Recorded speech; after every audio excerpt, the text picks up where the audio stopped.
Preferisce non commentare il nuovo incarico di cui ormai parla tutta Italia il diretto interessato Francesco Zambon, medico e ricercatore trevigiano, originario di Vittorio Veneto, l'ex funzionario che circa un anno fa si dimise dalla sede veneziana dell'Organizzazione Mondiale della Sanità denunciando poca trasparenza nella gestione della prima fase pandemica a livello nazionale, dimissioni che crearono un vero e proprio tsunami. Primo aspetto di prendere servizio per correttezza nei confronti dell'ULSS 2, dice cortesemente proprio quella ULSS 2 che lo ha selezionato fra diversi candidati e che ora si dice orgogliosa del nuovo ingresso. Il dottor Zambon ha fatto un concorso pubblico, un concorso a tempo determinato, fatto qui a Treviso, c'erano anche altri concorrenti, lui chiaramente ha un curriculum di tutto rispetto e conta molto il curriculum e poi ha fatto una prova brillante. È contento di averlo in squadra?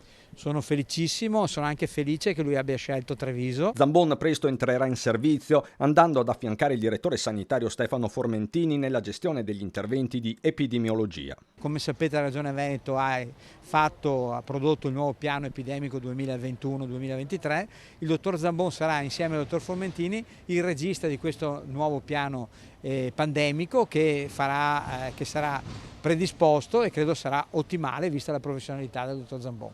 Qualcuno già l'ha definita una rivincita, quella del medico e ricercatore trevigiano, tra i funzionari che scrissero un dossier molto critico sulla gestione della prima ondata Covid da parte dell'esecutivo, rapporto che l'OMS stessa censurò. In quel documento il Veneto veniva invece portato esempio per la sua capacità di fare sistema, una vicenda umana e professionale che portò a un'ondata di solidarietà. Nel giugno 2021 addirittura un sit-in in campo San Geremia a Venezia. Lui stesso, intervistato da Ferdinando Avarino, sapeva benissimo che il suo nome in vista di nuovi incarichi avrebbe potuto dare fastidio. Diciamo che il mio nome può fare una certa paura perché viene associato a trasparenza e la trasparenza non è una cosa sempre gradita. Ma di un acquisto importante parla invece il governatore del Veneto Luca Zaia, e questo sia per la sanità veneta che trevigiana in particolare, quest'ultima in attesa del nuovo ospedale. Dal punto di vista strutturale viene confermato settembre, dal punto di vista delle tecnologie, soprattutto le tecnologie riguardanti ovviamente le grandi macchine, TAC, risonanze, CyberKnife eccetera,